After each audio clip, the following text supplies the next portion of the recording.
बिस्मिल्लाह रहमान रहीम, अस्सलाम वालेकुम। ये जी आज कंपनी ने बड़ा सरप्राइज़ दिया है और सीईओ साहब की बेल के लिए अप्लाई कर दिया इस्लामाबाद हाई कोर्ट के अंदर। ये खबर टीवी चैनल पे भी आई है और कंपनी के जो एक तर्जुमान तो नहीं है लेकिन बड़े एक्टिव वर्कर हैं, सूबेदार साहब जो हैं, वो अक्सर अदालतों से भी जो है अपडेट देते हैं।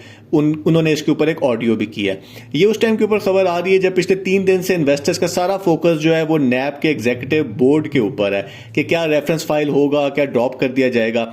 उस रेफरेंस के बारे में अपडेट ये है नैब के बोर्ड के बारे में कि अब तक कोई भी इसके बारे में खबर नहीं आई, ना टीवी चैनल पे, ना खबरों पे, ना वेबसाइट के ऊपर। और चूंकि ये नैब का अपना महकमाना कार्रवाई थी, अदालत का तो ये होता है कि जो फैसला फौरन अनाउंस हो जाता है, जो भी फैसला होता है, बेशक केस डिले ही हो रहा हो, लेकिन ये तो नैब का ऊपर है कि कब जब भी इसके बारे में खबर देंगे, हो सकता है 2 दिन तक पता चल जाए। वैसे ही आज 10 हो गई या 14 तारीख को वैसे ही पता चल जाएगा कि जी क्या नैब का फैसला था, तो वो इतना बड़ा इशू नहीं है। अब जहां तक बेल की बात है तो कंपनी ने कुछ हफ्ते पहले कहा था कि जी अब से हम नहीं बताएंगे जब ये बेल के लिए अप्लाई किया जाएगा। उसकी वजह ये कि वो इतना ज़्यादा ग्रुप्स के अंदर शोर मच जाता है कि जी जब बेल अप्लाई हो रही होती है, लोगों का ख्याल होता है कि आज बेल अप्लाई होगी और वो कल बाहर आ जाएंगे, तो ऐसा होता भी नहीं है। तो उन्होंने कहा था कि जी हम नहीं बताएंगे।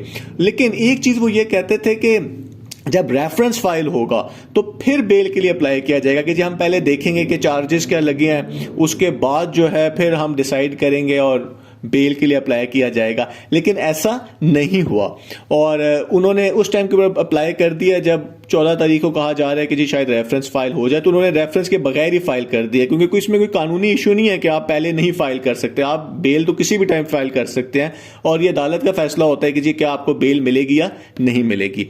अब जहां तक बेल की टाइमिंग की बात है तो इसमें एक चीज है, हो सकता है इससे उसका कोई ताल्लुक ही ना हो, वो ये है कि हमने सियासतदानों में देखा है कि जी जब भी उनकी ये खबर आती है कि उनकी तबीयत खराब हो गई है तो उसके कुछ टाइम के बाद जब ये लोग जेल में होते हैं तो ये लोग बेल के लिए अप्लाई कर देते हैं और इनको बेल मिल जाती है। तो आज से कुछ ही दिन पहले एकदम में खबर आ गई थी कि जी सीईओ साहब की तबीयत खराब हो गई और उसको बड़ा उछाला गया था इस खबर को, कि फिर लोगों ने खुद कहा कि भाई इंसान है, तबीयत खराब हो जाती है। तो ये उसके कुछ दिन बाद अप्लाई की गई है। तो अगर उनकी तबीयत जो है वो ठीक नहीं हो, अल्लाह ताला सेहत दे सबको, लेकिन हो सकता है कि वो उस एंगल से भी उन्होंने बेल के लिए अप्लाई किया हो कि उनकी तबीयत ठीक नहीं है, तो फिर उनके ज़्यादा चांसेस हैं अगर मेडिकल ग्राउंड के ऊपर बेल अप्लाई की जाती है। और अगर केस के मेरिट की हम बात करें तो आज के दिन कंपनी बार बार यही कह रही है कि जी हमारा केस बहुत स्ट्रांग है और 120 कंप्लेंट्स हैं सिर्फ। लेकिन हम पहले भी ये बात कर चुके हुए हैं कि 120 कंप्लेंट्स से ठीक है, लेकिन हमें ये नहीं पता कि नैब का केस है क्या B4U के ऊपर, क्योंकि जो ये सारा केस बना था ये 120 लोगों ने नहीं बनाया था। ये केस SCCP ने बनाया था कि जी जो इलीगल एक्टिविटी हो रही है, कंपनी है वो पैसे इकट्ठे कर रही है, फिर जो नैब प्रॉपर्टीज इकट्ठी कर रहा है और जो बैंकों में पैसे लिए गए हैं वो भी एक ऑफेंस है। तो हो सकता है कि नैब उस चीज़ को फोकस करे, क्योंकि आप ये देखें कि जो इस्लामाबाद हाई कोर्ट में इतनी देर केस चला, फिर सुप्रीम कोर्ट में केस चला, वहाँ पे भी कंप्लेंट्स की बहुत ज़्यादा बात नहीं की जाती थी। वहाँ पे भी नैब यही कहती थी कि जी पैसे लिए गए हैं और पर्सनल अकाउंट्स में डाले गए हैं। क्योंकि कंपनी ने कुछ टाइम अकाउंट्स में लिए हैं पैसे, उसके बाद बेशक वो कैश बॉक्स की तरफ चले गए थे, तो इतना आसान नहीं है। और जो अगर आप ये सुने कि जी ये 2-3 हियरिंग्स के अंदर इस केस का फैसला हो जाएगा, तो ऐसा भी नहीं होगा। नैब के केसेस जो हैं वो टाइम लेंगे, क्योंकि अगर 120 लोग हैं तो एक एक शख्स का जो है वो केस जो एविडेंस है वो पूरी तरह से जो है वो चेक होगा, तो इसमें अच्छा खासा टाइम भी लग सकता है। तो चले देखते हैं कि जी क्या इसमें और आती है। वो जो सूबेदार साहब का ऑडियो पैगाम है वो थोड़ा सुन लेते हैं, क्योंकि वहीं से ही मैंने आज की वीडियो को कवर किया है। तो मेरी तरफ से अल्लाह हाफिज, ऑडियो सुन लेते हैं थोड़ी सी। कि आपको पता था कि दरखास्त दी जा रही, ना मुझे पता था, खुफिया ही हो गया ना, इसमें कौन सा अलजबरा है। अच्छा, दूसरी बात यह है कि पिछले वीक में ये बताया गया था, मेरी भी जैसे बात होती थी मैं उनको भी यही कहता था, ठीक है, कि ये इम्कान है कि किसी भी टाइम वो अगले वीक में जो है ना जमानत के लिए अप्लाई कर सकते हैं। तो वकीलों ने कर दिया होगा अप्लाई, ठीक है, जमानत के लिए। और आज उस केस, अगर आप इस वीडियो को चला के गौर से देखें तो इस वीडियो में तारीख, दिन, जो टाइम है ना ये ब्रेकिंग न्यूज का, वो जाके कोई 4:45 का बनता है, अभी का असर का, اور ڈیٹ اس پہ 10 فروری کی ہے. تو لہذا اس میں کوئی شک نہیں ہے کہ یہ جو وہ آپ کو اسکرین شاٹ بھیجے گئے ہیں یہ آج کے ہی ہیں.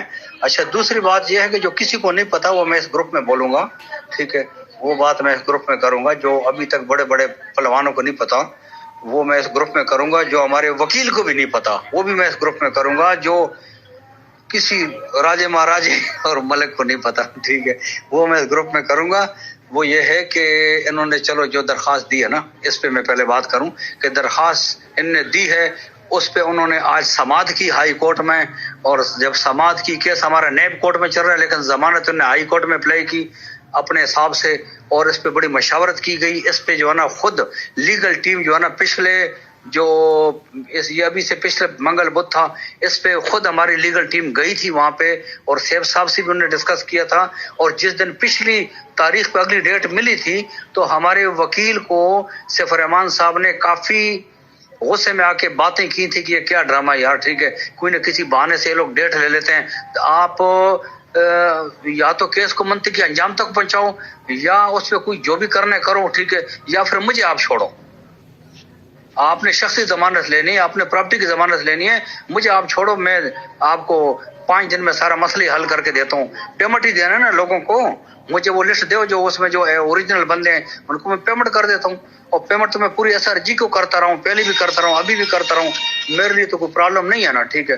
تو لہذا آپ وہ اس نے کی, پھر اس نے جج سے گپ شپ بھی لگائی تھی, اس پہ ڈسکس کر کے اس کے ذہن میں فائنل ہو گیا تھا. جج سے ڈسکس کرنے کے بعد پھر یہاں پہ آیا وہ, وہاں پہ اور بھی کئی مشاورت کرنے کے بعد پھر کو سیف صاحب سے اس نے گپ شپ لگائی ہے, اور اس سے مشاورت کے بعد اس نے یہ کچھ دن پہلے دی ہوگی, کیونکہ جو تاریخ کی ڈیٹ ہوتی ہے وہ 12-14 دن کی ہوتی ہے, اور جو ضمانت کی درخواست کی ڈیٹ ہوتی ہے وہ ہوتی ہے اپنا 2-3 دن کی ہوتی ہے, ٹھیک ہے. تو آج سنوائی ہوئی ہے اور اس پہ انہوں نے جو جج تھا اس نے بلایا ہے 23 یا 24 کی جو بھی ڈیٹ ملی ہے, اس ڈیٹ پہ بلا لیا کس کو, نیب کے جو پوچھ گچھ کا افسر ہے اس کو, اس کے وکیل کو ذاتی طور پہ پیش ہونے کا نوٹس جاری کیا ہے, اور ساتھ ہی اس نے وفاق کو بھی نوٹس جاری کر دیا ہے, ٹھیک ہے, اس کیس سے متعلق. اب یہ وفاق کو جو نوٹس جاری کیا ہے اس پہ مجھے دیکھنا پڑے گا, سوچنا پڑے گا کہ وہ کس زمن میں کس طرح کیا ہے, ٹھیک ہے, یہ بات ہوگی, ٹھیک ہے. دوسری بات یہ ہے کہ جو کل ایگزیکٹو بورڈ کا جو ہے نا ایگزیکٹو بورڈ کا ہوا تھا کانفرنس ہوئی تھی, ٹھیک ہے, وہ ایگزیکٹو بورڈ ہے نیب کا, ٹھیک ہے. اس میں کون ہوتا ہے, وہ کسی کے پریشر میں نہیں ہوتا ہے, چیئرمین نیب بھی اس کے اوپر پریشر نہیں ڈالتا ہے, ٹھیک ہے. وہ کیا ہوتے ہیں, وہ جو ہے نا کیس کی نوعیت کو دیکھ کے, ٹھیک ہے, وہ سارے معاملات کرتا ہے. وہ کیا اس کو بولتے ہیں, ریئلٹی پہ کس طرح کا وہ کرتا ہے, ٹھیک ہے. تو معرفت سے وہ کام نہیں کرتا ہے, پریشر میں نہیں آتا ہے. اس میں ممبر کون کون ہوتے ہیں, نمبر 1 اس میں security exchange commission of Pakistan کے بندے ہوتے ہیں, اس میں FBI کے بندے ہوتے ہیں, اس میں اگر کسی اور